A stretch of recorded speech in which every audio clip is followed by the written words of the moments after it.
الله أكبر الله أكبر الله أكبر الله أكبر الله أكبر الله أكبر الله أكبر الله أكبر الله أكبر الله أكبر كبيرا والحمد لله كثيرا وسبحان الله بكرة وأصيلا لا إله إلا الله وحده صدق وعده ونصر عبده وأعز جنده وهزم الأحزاب وحده لا إله إلا الله والله أكبر الله أكبر ولله الحمد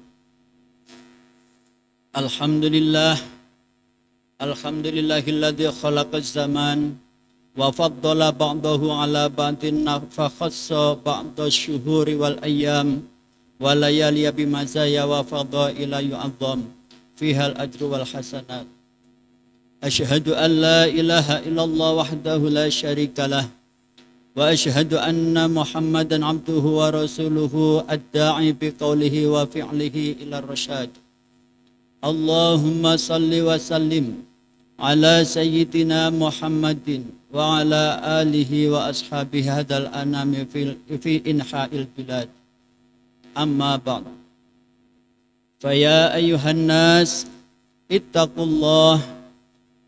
الله تعالى بفعل الطاعات فقد قال تعالى وقال إني ذاهب إلى ربي سيهدين ربي هب لي من الصالحين فبشره بغلام حليم فلما بلغ معه السعي قال يا بني إني أرى في المنام أني أذبحك فانظر ماذا ترى قال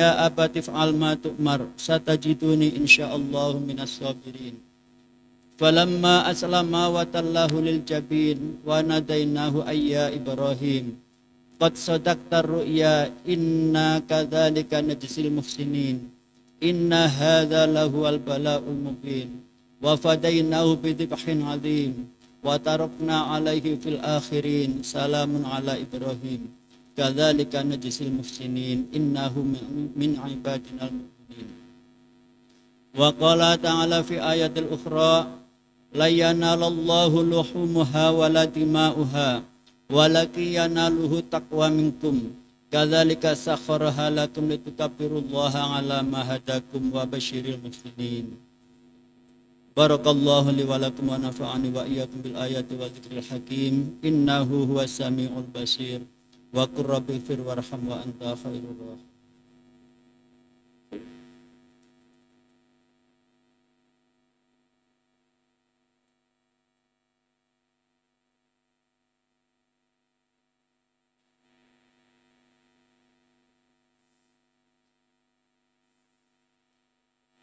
الله أكبر الله أكبر الله أكبر الله أكبر الله أكبر الله أكبر الله أكبر ولله الحمد الحمد لله الحمد لله الذي صدق وعده ونصر عبده وأعز جنده وهزم الأحزاب وحده أشهد أن لا إله إلا الله وحده لا شريك له وأشهد أن محمدا عبده ورسوله لا نبي بعده اللهم صل وسلم على سيدنا محمد وعلى آل سيدنا محمد كما صليت على سيدنا إبراهيم وعلى آل سيدنا إبراهيم وبارك على سيدنا محمد وعلى آل سيدنا محمد كما باركت على سيدنا إبراهيم وعلى آل سيدنا إبراهيم في العالمين إنك حميد مجيد فيا أيها الناس اتقوا الله رب العالمين فإن التقوى وصية الله تعالى للأولين والآخرين وعلامة المؤمنين وبشارة المتقين إن الله وملائكته يصلون على النبي يا أيها الذين آمنوا صلوا عليه وسلموا تسليما اللهم صل على سيدنا محمد وعلى آل سيدنا محمد اللهم اغفر للمؤمنين والمؤمنات والمسلمين والمسلمات الأحياء منهم والأموات إنك قريب مجيب الدعوات اللهم انصر أمة سيدنا محمد اللهم اصلح أمة سيدنا محمد اللهم ارحم أمة سيدنا محمد اللهم انصر من نصر الدين واخذل من خذل المسلمين واجعل بلدتنا Indonesia khususan provinsi Aceh baldatan tayyibatan tajri fiha ahkamuka wa sunnatu rasulik ya hayyu ya qayyum ya ilahana hadha haluna la yakhfa alaik Rabbana ghfir lana wa li ikhwanina alladhina sabaquna bil iman wa la taj'al fi qulubina ghillan lil ladzina amanu rabbana innaka ra'ufur rahim Ibadallah innallaha ya'muru bil 'adli wal ihsan wa ita'i dzil qurba wa yanha 'anil fahsya'i wal munkar wal baghi ya'idzukum la'allakum tadhakkarun Ulkurullahal ngalim yalkurkum was'aluhu min fadlihi wa yahdikum wa la dzikrullahi akbar Alhamdulillahi Rabbil Alamin kepada para jamaah salat Idul Adha yang kami muliakan terlebih dahulu marilah sama-sama kita memuji syukur kepada Allah Subhanahu wa taala atas limpahan rahmat, taufik serta hidayahnya sehingga kita semua bisa berkumpul di dalam masjid yang mulia ini guna menjalankan jamaah salat Idul Adha dengan ucapan Alhamdulillahirabbil alamin tanpa ada halangan suatu apapun. Salawat beserta salam marilah senantiasa kita sanjungkan kepada junjungan kita Nabi besar Muhammad sallallahu alaihi wasallam kepada keluarga, para sahabat dan juga kepada umatnya dan mudah-mudahan kita semua kelak akan mendapatkan syafaat tersebut. Allahumma amin. Para bapak, para ibu hadirin wal hadirat rahimakumullah. Bulan ini adalah bulan Dzulhijjah yang mana lebih banyak orang mengenalnya adalah bulannya Nabi Ibrahim. Kenapa bulannya Nabi Ibrahim? Karena di bulan inilah ada peristiwa besar yang di situ dialami oleh keluarga Nabi Ibrahim yang langsung diabadikan di dalam ayat-ayat Al-Quran seperti yang khotib bacakan tadi. Para hadirin sekalian rahimakumullah. Pada suatu riwayat, ada dalam riwayat yang lain, Nabi Ibrahim ini orangnya terkenal sangat-sangat kaya dan dermawan. Yang dikenal dari Nabi Ibrahim waktu itu adalah orang yang sangat kaya dan dermawan. Bukan cuman kaya, tapi dermawannya juga terkenal. Kalau di daerah kita yang terkenal kaya banyak, tapi yang terkenal dermawan masih bisa dihitung dengan jari, bahkan belum ada. Para hadirin sekalian rahimakumullah, dalam riwayatnya ketika Idul Adha, Nabi Ibrahim selalu berkorban itu 1000 ekor kambing setiap tahun, kemudian 300 ekor sapi, kemudian 100 ekor unta. Ini korban Nabi Ibrahim setiap tahun. Kemudian selain itu di Mekah Nabi Ibrahim juga dikenal sebagai Abad Duyuf atau dikenal sebagai bapaknya tamu. Kenapa dikenal itu? Karena Nabi Ibrahim tidak pernah makan kalau tidak ada tamu di rumahnya. Pagi kalau nggak ada tamu, Nabi Ibrahim cari kemana dia pergi, pokoknya ngajak pulang harus dengan tamu, diajak sarapan. Siang hari mau makan siang, Nabi Ibrahim harus ngajak tamu lagi. Sore pokoknya setiap kali makan, Nabi Ibrahim nggak pernah kalau nggak ngajak tamu. Ini salah satu kelebihan Nabi Ibrahim. Nabi Ibrahim dikenal sebagai orang yang kaya dan sangat dermawan. Saking dermawannya, suatu ketika malaikat malaikat ngerasani tentang Nabi Ibrahim. Kok ada makhluk Allah di muka bumi yang begitu dermawannya. Setiap tahun dia korban 1000 ekor kambing, 300 sapi, 100 ekor unta. Dan setiap kali makan selalu mengajak tamu. Nggak ada tamu di rumahnya dia cari. Malaikat sampai heran cerita-cerita sesama malaikat yang lain. Pada suatu ketika Nabi Ibrahim dirasani, Nabi Ibrahim mendengar. Langsung Nabi Ibrahim berkata kepada para malaikat, malaikat, jangankan cuman harta setiap tahun 100 ekor unta. Kalau saya punya anak sekalipun diminta oleh Allah untuk dikorbankan, pasti akan saya korbankan. Karena pada waktu itu Nabi Ibrahim masih belum punya keturunan biasa. Sudah 80 tahun berdoa belum mendapatkan keturunan, begitu dalam doanya selalu seperti itu. Makanya kita juga sering, ketika kita belum punya mobil, kita angan-angannya nanti kalau saya punya mobil, saya mau traktir, saya mau bersedekah dengan mobil ini untuk mengantar jemput kepada siapapun yang membutuhkan. Biasanya orang seperti itu. Namun ketika kenyataannya mempunyai mobil, pikiran sudah berubah. Nabi Ibrahim juga demikian. Kemudian Nabi Ibrahim selalu berdoa kepada Allah, Rabbi habli minas sholihin. Setiap malam dia selalu berdoa kepada Allah, mujahadah kepada Allah, minta keturunan. Rabbi habli minas sholihin, ya Allah berikanlah saya keturunan orang-orang yang soleh, anak yang soleh dan solihah.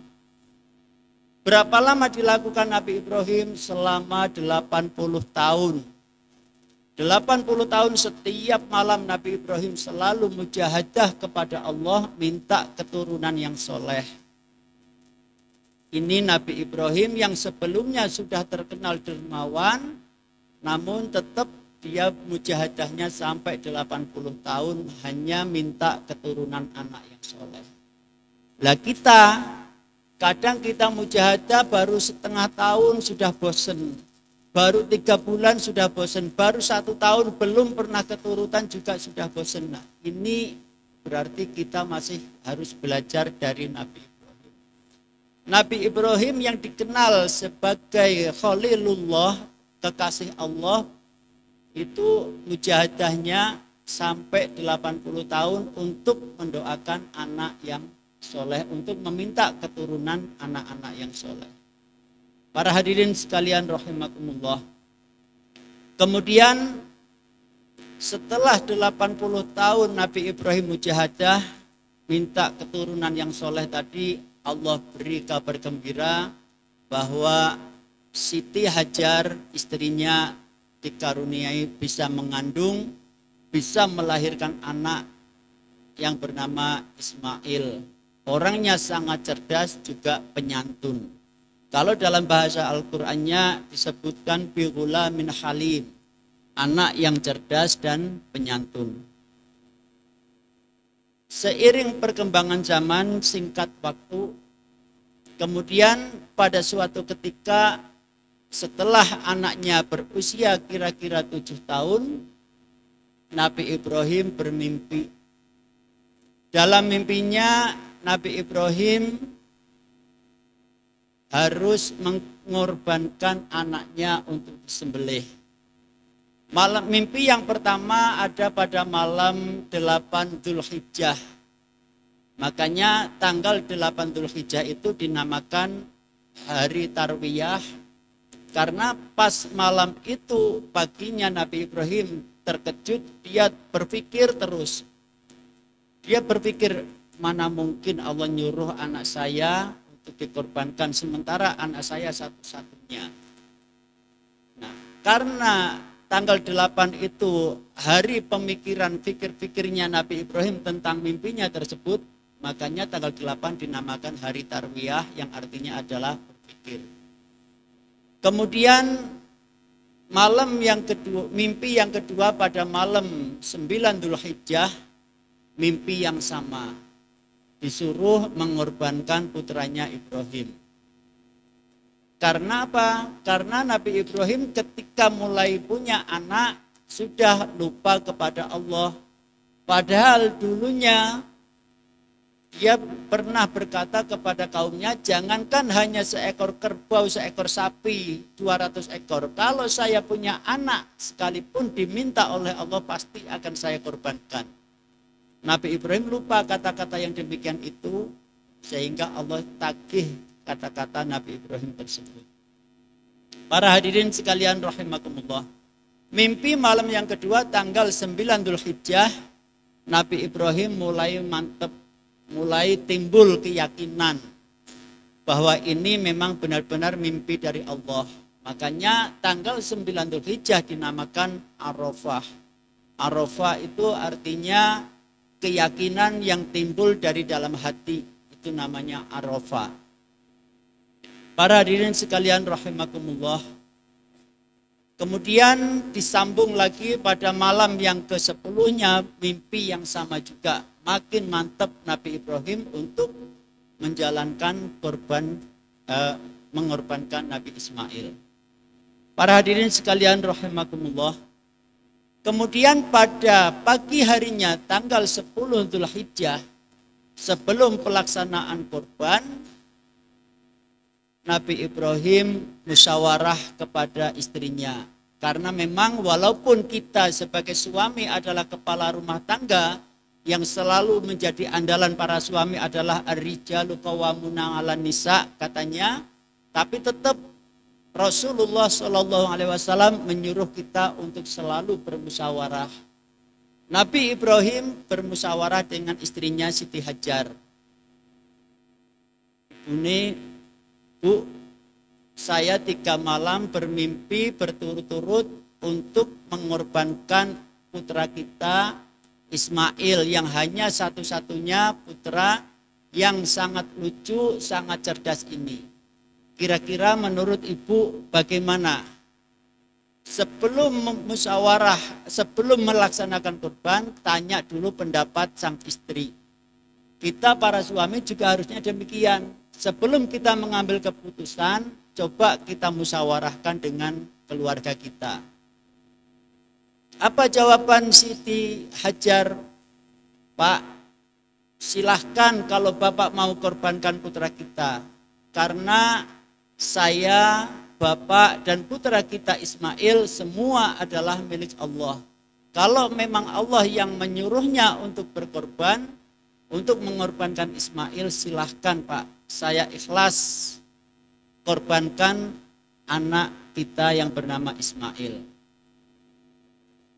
Kemudian pada saat Nabi Ibrahim sudah mulai mantap, Siti Hajar sudah mulai mantap, setan menggoda. Setan datang menggoda untuk merayu kepada Ibrahim. Ibrahim, masa kamu tega? Kamu menunggu anak selama 80 tahun. Begitu lahir anak sedang lucu-lucunya. Hanya karena mimpi disuruh mengorbankan, kamu mau mengorbankan, mau menyembelih anak. Cobalah pikir dulu, enggak usah kamu lakukan. Digoda yang demikian banyaknya, Nabi Ibrahim enggak ambil peduli karena Nabi Ibrahim sudah enggak sabar. Akhirnya Nabi Ibrahim ambil waktu dilemparkan kepada setan tersebut.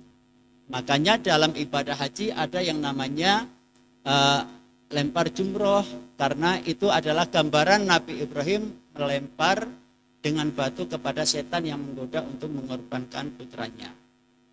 Gagal digoda dari belakang, setan gagal menggoda Nabi Ibrahim, setan menggoda dari belakang kepada istrinya, karena setan sudah punya pengalaman. Ketika dulu di surga, setan menggoda Nabi Adam, enggak berhasil. Tapi ketika digoda lewat istrinya Siti Hawa, Nabi Adam berhasil ikut tergoda.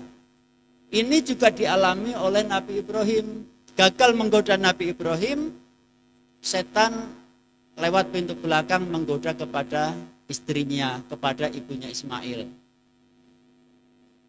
Dibisiki, masa punya anak punya anak cuma satu-satunya, ganteng, lucu, cerdas, kok tega mau disembelih, bawa pulang aja, bawa pergi aja, bawa kabur aja dan lain sebagainya. Siti Hajar sudah mantep, akhirnya Siti Hajar juga sama, mengambil batu dilempar juga setan tersebut. Kalau kita pergi haji, nanti Pak Wartono pulang, kita tanya, pasti beliau juga mengalami adanya lempar jumroh. Para hadirin sekalian rahimakumullah. Nah, kemudian setelah itu Nabi Ibrahim tanya kepada putranya, "Nak, saya bapak ini 3 malam berturut-turut mimpi selalu untuk mengorbankan kamu, untuk disembelih, untuk menyembelih kamu. Coba nak, apa pendapatmu?" Kemudian jawab Nabi Ismail, "Ya abati fa'al ma tu'mar." Ayah, kalau memang ayah disuruh mengorbankan saya, disuruh oleh Allah untuk menyembelih saya dalam rangka mengorbankan saya kepada Allah, silahkan ayah laksanakan apa yang Allah perintahkan. Insya Allah ayah akan temukan saya menjadi anak yang sabar. Para hadirin sekalian rahimakumullah, dari sini kita ambil pelajarannya, ternyata untuk mendapatkan anak yang bisa seperti Nabi Ismail, orang yang cerdas dan sabar serta soleh, adalah harus adanya kekompakan kedua orang tua. Ayah dan ibu harus kompak, sama-sama satu arah, satu tujuan. Insya Allah nanti anak kita menjadi anak yang soleh. Kita ambil contoh misalnya, ketika di dalam rumah tangga kita punya anak 3. Anak yang nomor 2 oleh Allah dikasih kecerdasan dalam hal mengaji, dalam hal ilmu agama, anak kita cerdas. Ayahnya ngomong sama ibu, "Bu, sepertinya anak kita yang nomor 2 ini dikehendaki oleh Allah lah, Bu. Dikehendaki oleh Allah untuk belajar ilmu agama. Saya ada rencana bagaimana kalau nanti anak kita yang nomor 2 ini kita masukkan ke pondok pesantren." Kalau sang suami sudah sepakat, sudah niat seperti itu, maka sang ibu juga harus mendorong, harus mendukung apa yang dilakukan oleh suami. Insya Allah nanti anaknya akan menjadi anak yang diharapkan seperti Nabi Ismail, anak yang cerdas, sabar, dan penyantun. Kemudian kalau ibu membantah, ibu nggak cocok dengan suami, nggak ya, anak kita cerdas, saya nggak mau di pesantren, saya maunya sekolah di kedokteran, saya maunya sekolah di kepolisian, saya maunya sekolah di ini dan itu lain sebagainya yang sifatnya itu mengejar duniawi, maka anak itu karena orang tuanya nggak sejalan, anak akan sulit untuk seperti Nabi Ismail. Para hadirin sekalian rahimakumullah, zaman sekarang kalau anak dikehendaki Allah, Bu, itu enggak seperti zaman Nabi Ibrahim. Nabi Ibrahim dulu anak dikehendaki Allah dikorbankan. Kalau sekarang anak dikehendaki Allah itu dengan cara anak dikasih kecerdasan ilmu agama, supaya apa? Supaya anak mau memperjuangkan tentang keislaman, mau memperjuangkan dakwah-dakwah Rasulullah, meneruskan dakwah Rasulullah sampai akhir hayatnya. Ini adalah anak yang dikehendaki Allah, bukan untuk dikorbankan lagi. Para hadirin sekalian rahimakumullah, singkat ceritanya, kemudian Nabi Ibrahim mantap untuk menyembelih Nabi Ismail. Kemudian ketika sudah mantap, Nabi Ibrahim mau mengambil tampar, mengambil tali untuk mengikat Nabi Ismail. Ismail menjawab, "Ayah, saya nggak usah diikat, saya nggak akan lari. Kemudian saya hanya minta, apa yang kamu minta Ismail? Saya minta tolong ayah, pisau yang ayah gunakan untuk memotong saya nanti ayah tajamkan yang setajam mungkin agar saya bisa cepat langsung menghadap kepada Allah, tidak merasakan sakitnya. Ini yang pertama. Kemudian yang kedua, ayah, saya minta tolong baju ayah ini ganti. Yang untuk menyembelih saya jangan dipakai untuk harian. Kenapa? Karena kalau ayah memotong saya memakai baju yang digunakan untuk harian kita, untuk seharian dipakai, saya khawatir setiap kali ayah melihat memakai baju itu, ada noda darahnya, ibu akan merasa sedih karena telah kehilangan saya. Para hadirin sekalian rahimakumullah, akhirnya terjadilah proses penyembelihan. Kisah ini ada di dalam kitab tafsir Jalalain yang disarah oleh tafsir Sawi. Para hadirin sekalian rahimakumullah, kemudian setelah disembelih, setelah semuanya siap mapan, falamma aslama wa tallahu lil jabin, dan seterusnya, ternyata pisau yang diarahkan ke leher Nabi Ismail itu oleh Allah ditakdirkan pisaunya tidak mengenai ke kulit Ismail. Artinya diekek-ekek lehernya sampai berulang kali dengan pisau yang sangat tajam. Allah takdirkan pisaunya itu tumpul, enggak lagi bisa mengenai, melukai leher Nabi Ismail. Dari depan enggak bisa, kemudian dipotong dari belakang. Karena tujuan mantepnya adalah ingin menyembelih Ismail, dipotong dari depan pisaunya enggak mempan, padahal pisaunya masih tajam, dipotong dari belakang tetap juga tidak mempan. Ini kemudian Allah gantikan dengan seekor domba. Kisah Nabi Ibrahim ini adalah diabadikan dalam Al-Quran sehingga sampai sekarang proses kejadian kurban selalu terjadi pada setiap tahunnya. Para hadirin sekalian rahimakumullah, sebenarnya kisah ini sangat panjang, namun karena terbatas waktu, kurang lebihnya mohon maaf, mudah-mudahan ada manfaatnya. Intinya adalah kalau kita pengen punya anak yang soleh dan solihah, mari bapak dan ibu harus kerjasama dalam hal mendidik anaknya dalam bidang ilmu agama.